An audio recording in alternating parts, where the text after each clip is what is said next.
Welcome back to my channel Database Susan. Hope you are doing very well. In this video we are going to learn about loops in Snowflake scripting. In Snowflake scripting, loops repeat a statement multiple times. Snowflake scripting support the following types of loop which is basic loop, for loop, while loop and repeat loop.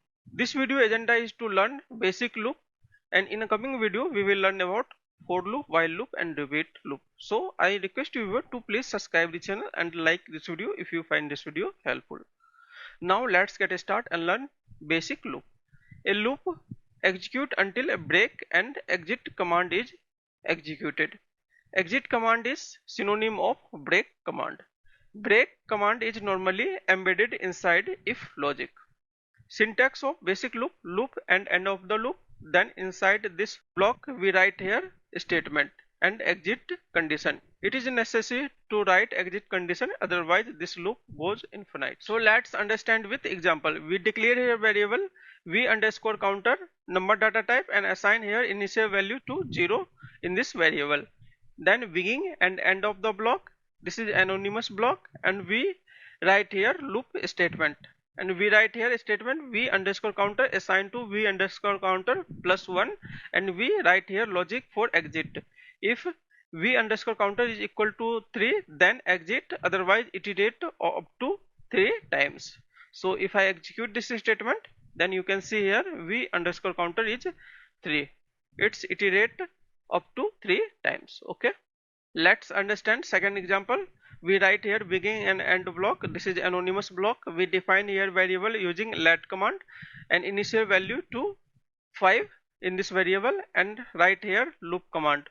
This is the start of the loop and this is the end of the loop, and we write here first exit command, counter is equal to 0, then break.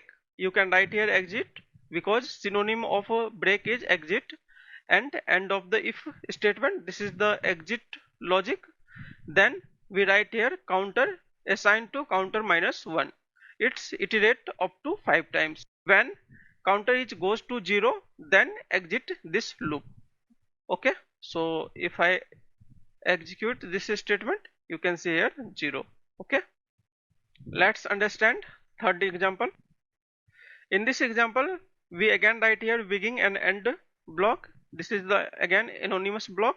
We define variable using let command, inner counter equal to 0, outer counter assigned to 0 initial value to this variable, both variable. Then we write here two loops, loop inside the loop called nested loop. This is the outer loop, we label it here outer, and this is the inner loop, we label it inner loop. And we write here exit condition. If inner counter is less than 5, then inner counter assigned to inner counter plus 1, continue, else break outer. Okay, and end of the if block, and we write here in and end loop inner and outer counter assigned to outer counter plus 1. This statement never execute because we write here if inner counter is less than 5, then goes to continue to outer, means this continue keyword go to here and repeat this loop. Okay, if I execute this statement, you can see here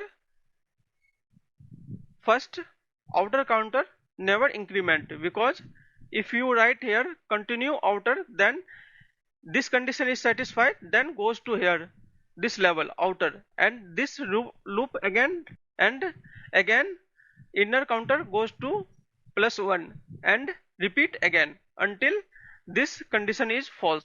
Inner counter is less than 5, then go to here else block, else logic, and break it outer counter. Okay, and this inner counter go to 5 times and outer counter never go to here this statement, so it's initial value 0. Okay, so that's all about in this video for basic loop. In upcoming video we will learn about for loop with some real world example. So I request you viewer to please stay tuned, subscribe this channel, and if you find this video helpful, like this video. Thank you for watching. Have a nice day.